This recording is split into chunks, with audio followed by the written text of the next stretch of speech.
Ngayon sa pagka-calibrate nito, syempre katulad pa rin ng dati. Pag i-adjust nyo yan dito, yan dito pa rin yan. May alin yan, i-adjust nyo. Pero ito kasi, itong gagawin ko ngayon, sa tingin ko mas maganda to pang confirm kung talagang okay yung calibration ng ano ko, torque wrench ko. Okay, so ito unang gagawin, ito yung lug nuts ko. Yan, luluwagan ko muna to. Okay, siya, maluwag na yan. Ngayon, so since maluwag na yan, hihigpitan ko ngayon yan ito. Itong beam type. So dito sa beam type kasi makikita natin kung ilan talaga yung torque nyan. So pag naka 100 Newton meters na ako, tigil na ako. So ayan. Ayan na. 100 Newton meters hanggang dito yan. Ito pala yan.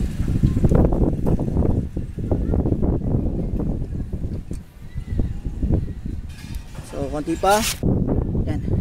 So nararamdaman ko ano eh, mahigpit na siya sa 100 Newton meters. Yan.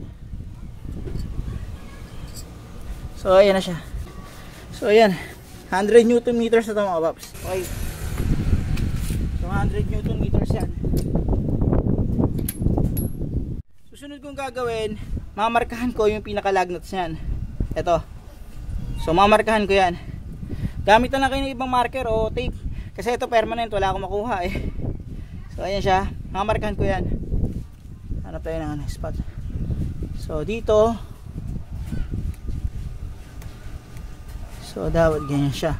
Ang ano niyan, ang linya yan, ito, dito, dapat tatapat yan. So ito, yung higpit na yon, makikita ko na ito, 100 Newton meters yan. Yan. Gamit yung beam type. Ngayon, i-check ko sa ano natin. Dito sa click type. Ngayon, ito yung ano ko, yung click type ko. Ito, naset ko na to sa 100 Newton meters. Newton meters na lang kasi mas sanay akong gamitin yun. So ito 100 Newton meters yan. Paganyan ko yan. Ayan. So, diba? Munod na siya. Ngayon, bukan natin to. Luluwagan ko yan. Luwagan ko lang yan. Ayan. So, kung mapapansin nyo yan, syempre, since niluwagan ko yan, yung linya yan, lumihis na. Ayan o, lumihis na yung linya yan. Wagan natin ulit ha. Ayan o. Ayan o. O, diba? Ngayon, ay yung linya, higpitan ko na uli yan. So, 100 Newton meters ang click type ko.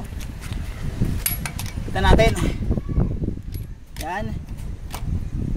Yan. So, nakita ko yung linya eh. Higpit. Okay.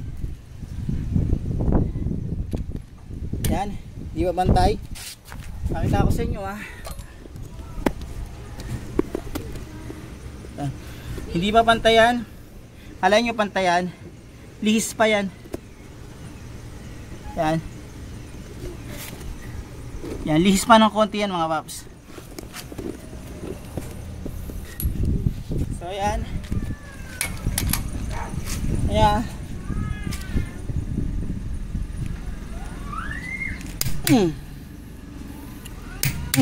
Good na. So ayan siya. Na ano ko na, natapat ko na yung linya dito. So ibig sabihin niyan, ito calibrated to.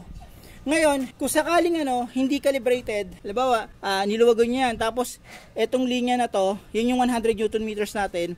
Tapos etong click type nyo, sinet nyo ng 100 Newton meters. Tapos pag gano'n nyo, nag-click agad na maaga o delay mag-click, hindi siya nag-click nang nakatapat dito sa linya, doon kayo mag-a-adjust ng calibration ng click type torque wrench nyo dito. Okay, so alin lang yan. So ito, hindi ko na ito adjust kasi nakalibrate ko na ito dati, yung ginawa ko method. Etong ginawa ko ngayon, para in case lang na pwedeng pang confirm o kung wala talaga kayong gato, pwede nyo gawin itong method na to. So paano mga boss, hanggang dito lang yung video na to. Maraming salamat sa inyo.